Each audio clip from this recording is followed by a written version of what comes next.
बिस्मिल्लाहिर्रहमानिर्रहीम। अस्सलाम वालेकुम स्टूडेंट्स। तो हम सीख रहे हैं क्लास 6 साइंस। इसके चैप्टर नंबर 1 2 हम सीख चुके हैं। उसका लिंक आपको डिस्क्रिप्शन में मिल जाएंगे, आप वहां क्लिक करके वो भी देख सकते हैं। आज की इस वीडियो में हम सीखेंगे चैप्टर नंबर 3 के एमसीक्यूज गिवन है, इसको कंप्लीट सीखने की कोशिश करेंगे, अच्छी तरह से समझेंगे। तो शुरू करते हैं। पार्ट ए है MCQs, choose the correct options. ठीक, तो आपने क्या करना है, सही जो ऑप्शंस है उसको चूज कर देना है, टिक कर दीजिएगा या सर्कल लगा दीजिएगा। तो पार्ट 1 है Hamna likes to eat junk food. तो क्या करती है, हमना जंक फूड खाना पसंद करती है। जंक फूड मतलब जिसमें ग़िज़ाइयत जो है ना वो कम हो, जैसे कि बर्गर चिप्स वगैरह है, उसमें इनको जंक फूड कहा जाता है। And refuse to eat fruits and vegetable. अब वो क्या करते हैं कि जो फ्रूट्स और वेजिटेबल है ना, सब्जियां और फल है, वो खाना पसंद नहीं करती। शी विल बिकम, अब वो क्या होंगे, इससे उसका जिस्म पे क्या इफ़ेक्ट होंगे, वो सेहतमंद रहेंगे या सेहत ख़राब होंगे, वो आपने यहाँ पे बताने हैं। ठीक, तो पार्ट 1 है फिट एंड एक्टिव रहेंगे वो इससे, जंक फूड खाने से। तो यकीनन फिट नहीं रहेंगे, इस तरह की चीज़ें सेहत के लिए मुज़र होते हैं। हेल्थी एंड स्मार्ट रहेंगे, सेहतमंद रहेंगे, तो यकीनन ये भी नहीं होंगे।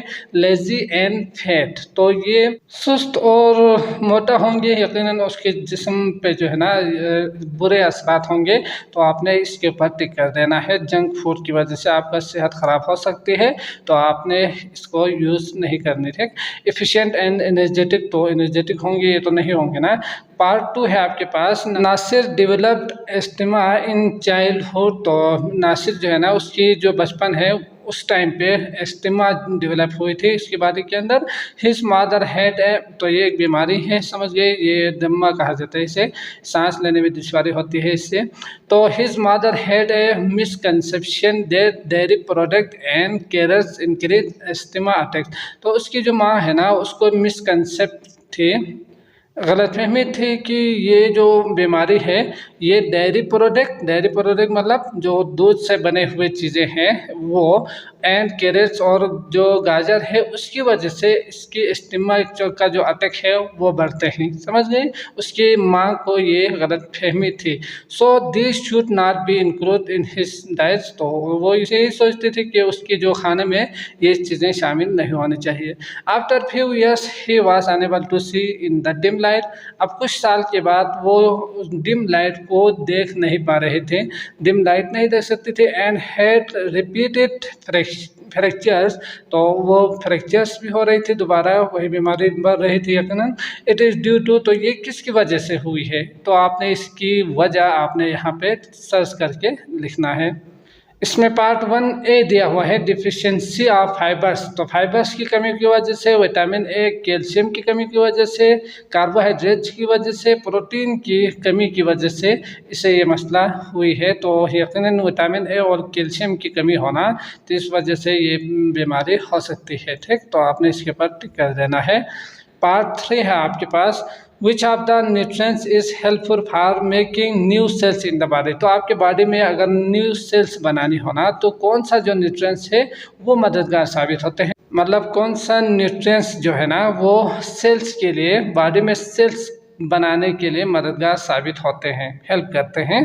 तो अगर आप देखेंगे तो ये जो प्रोटीन है वो क्या करते हैं, आपके बॉडी के अंदर सेल, नए सेल बनाने के लिए वो हेल्पफुल साबित होते हैं, मदद करते हैं प्रोटीन। ठीक, बाकी चीज़ें कार्बोहाइड्रेट, फैट्स, फाइबर, ये चीज़ें इसके लिए नहीं है।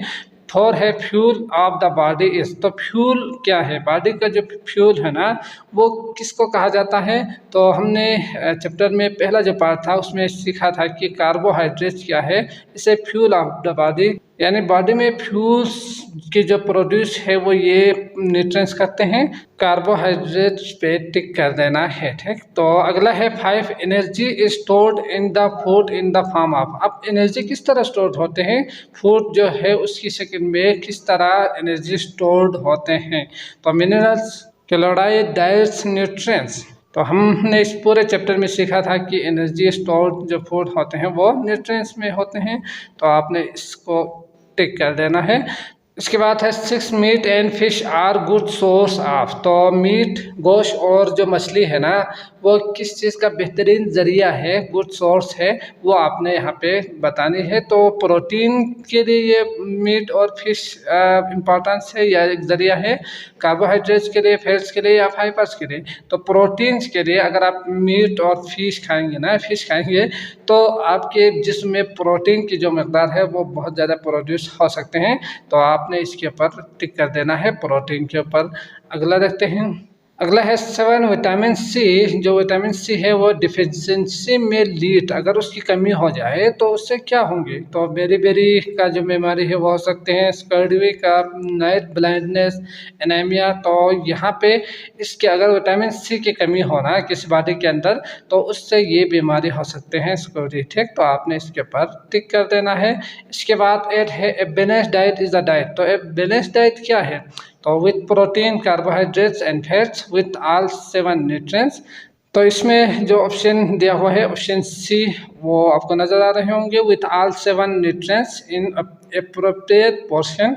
तो यकीनन ये सब होना चाहिए एक ख़ास मकदार में।